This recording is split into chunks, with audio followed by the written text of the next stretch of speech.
मार्का हक का 1 साल मुकम्मल हो गया है और पाकिस्तान ने अपने से 6 गुना बड़े दुश्मन को चंद ही घंटों में शिकस्त से दो चार किया। अल्लाह ने पाकिस्तान को पूरी दुनिया में इज्जत दी।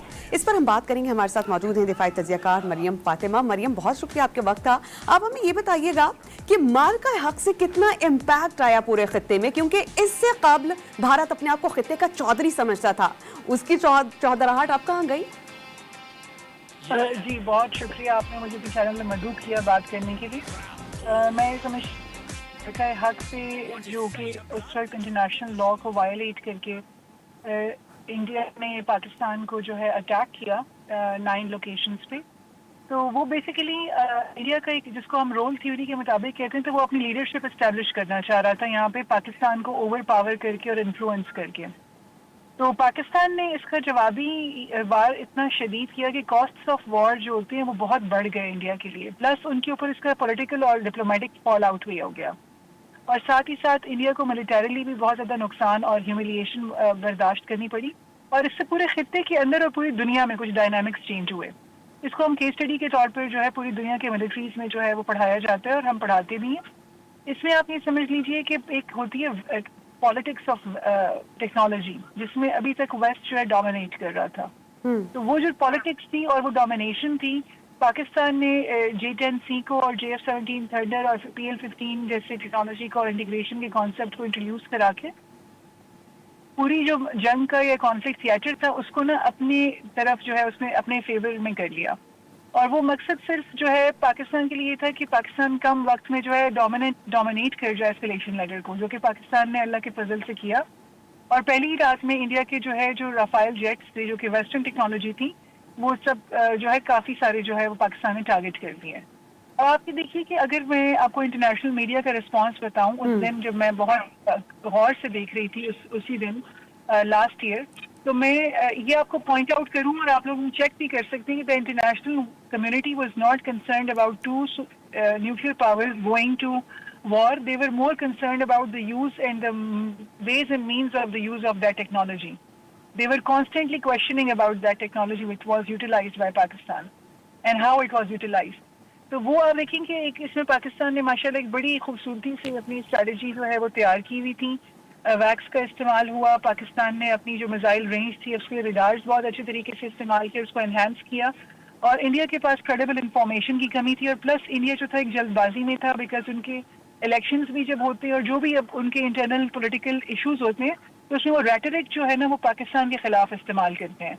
और साथ ही साथ वो हमेशा जो है एक ऐसा एक्शन करते हैं या कोई ऐसा इवेंट करते हैं जिसकी वजह से वो पाकिस्तान को जो है अटैक करते हैं ताकि वो, लेकिन इस बार जो फॉल्स फ्लैग ऑपरेशन उन्होंने किया वो मोदी के खुद के गले पड़ गया। आप बिल्कुल ठीक और बजा फरमा रही है कि हमेशा इलेक्शन कैंपेन से पहले कुछ ऐसा कर दिया जाता है जिसका मोर्द इल्जाम पाकिस्तान को ठहराया जाता है। मैं आपसे जानना चाह रही हूँ कि मार्का हक ने पाकिस्तान को पहले से कहीं ज्यादा मजबूत रियासत के तौर पर दुनिया के सामने पेश किया। आप पाकिस्तान को इंटरनेशनल लेवल पर किस मकाम पर देख रही हैं इस वक्त? जी, आपने ये बहुत अहम चीज की तरफ इशारा किया।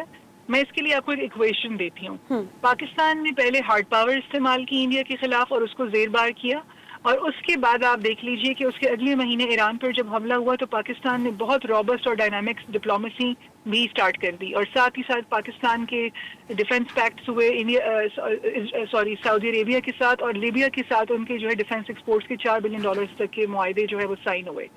और साथ ही साथ आपने देखा होगा कि पाकिस्तान के अंदर जो इंटरनेशनल डिग्निटरीज थे उनकी विजिट्स जो है वो काफ़ी ज़्यादा हो गए, और इसकी कल्मिनेशन अभी आज पॉइंट पे इस पे है कि जब ईरान और US के बीच में जो है मामलात बहुत तलखी और गर्मा गर्मी की तरफ जा रहे हैं, तो Pakistan is the most credible and trusted facilitator. तो हमेशा जो है ना hard power plus pragmatic diplomacy is equivalent to geopolitical relevance. तो पाकिस्तान ने अपनी जियोपॉलिटिकल रेलेवेंस जो है अपनी हार्ड पावर की मैनिफेस्टेशन से और अपनी डिप्लोमेटिक प्रैग्मेटिज्म के थ्रू जो है वो पाकिस्तान ने अपने लिए अशोर की है और अकम्प्लिश की है। तो मेरा ख्याल है कि पाकिस्तान को दुनिया में एक क्रेडिबल पार्टनर के तौर पे देखा गया, इसलिए कि पाकिस्तान ने जो है एक दुनिया को बताया कि पाकिस्तान जो है वो पीसफुल है, लेकिन peaceful through the use of force है। ये नहीं है कि किसी को जेर बार करने की इजाज़त दी जाए और हमारी सॉवरेनिटी को क्वेश्चन करने की इजाज़त दी जाए, और फिर पाकिस्तान जो है वो ऑलिव ब्रांचेस अपने एनिमीज और नेबर्स को जो है ऑफर करेगा। पाकिस्तान ने पाकिस्तान पहले की ही तो कह दो- दिया था, कतई कलामी की माजरत, पाकिस्तान पहले ही बहुत बार वाजे कर चुका था कि हमारी अमन की ख्वाहिश को हमारी कमजोरी ना समझा जाए। तो इस बार इंडिया ने नहीं बल्कि दुनिया भर ने देखा कि पाकिस्तान अपनी सरहदों की हिफाजत करना बखूबी जानता है और वक्त आने पर फिर दुश्मन को नाकों चने भी चबवा सकता है। एब्सोल्युटली। मेरा ख्याल है कि पाकिस्तान जो है एक इस वक्त मैं समझती हूँ कि जो हमारी क़यादत है उसके अंदर बहुत क्लैरिटी है। There is everything is in black and white, there are no greys in today's leadership mindset. और साथ ही हमें देखना पड़ेगा कि जो इंडिया ने एक अनकन्वेंशनल और एसिमेट्रिक तरीके से पाकिस्तान को इन्फ्लुएंस करने की कोशिश की मार्के हक के बाद, आप देखेंगे टेररिस्ट इंसिडेंट्स में स्पाइक आने लगा, क्योंकि ज़ाहिर है इंडिया को समझ में आ गया कि कन्वेंशनल मीन्स के थ्रू तो ईस्टर्न बॉर्डर को हॉट करके उनको कोई फायदा नहीं हुआ, उल्टा उनका पॉलिटिकल फॉल आउट हो गया उसके नतीजे में, और डिप्लोमेटिकली वो आइसोलेट हो गए। जबकि पाकिस्तान अल्हम्दुलिल्लाह डिप्लोमेटिक आइसोलेशन से निकल कर diplomatic robust policies, foreign policies pursue कर रहे।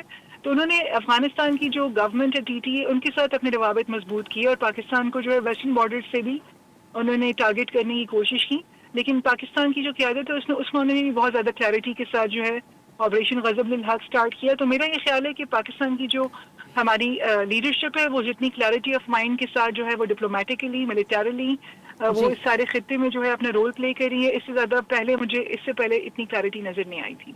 बहुत शुक्रिया डॉक्टर मरियम फातिमा साहबा, दिफाई तज्ज़ियाकार हमारे साथ मौजूद रहीं। उन्होंने कहा कि पाकिस्तान ने जिस तरह दिफा किया मुल्क की सरहदों का, जिस तरह पाकिस्तान मोहतात अंदाज से इस तमाम तर सूरत हाल को लेकर चल रहा था, अपनी मिसाइल रेंज को बहुत ही टारगेटेड तरीके से इस्तेमाल किया और हक और सच की यकीनन पता होती है। जिस तरह पाकिस्तान ने अपना तहफ़्फ़ुज़ किया, मिलिटरीली इंडिया को बहुत ज़्यादा नुकसान पहुँचाया और इस तरह फिर खत्ते में जितने भी डायनामिक्स थे वो चेंज हुए। साथ ही साथ आपको इस बारे में बता दें कि मार्का हक में पाकिस्तान ने 8 तैयारे गिराए थे भारतीय फ़ज़ाइया के, और पाकिस्तान ने यह बावर करा दिया दुश्मन को कि पाकिस्तान की अमन की ख्वाहिश को हरगिज़ भी पाकिस्तान की कमज़ोरी ना समझा जाए।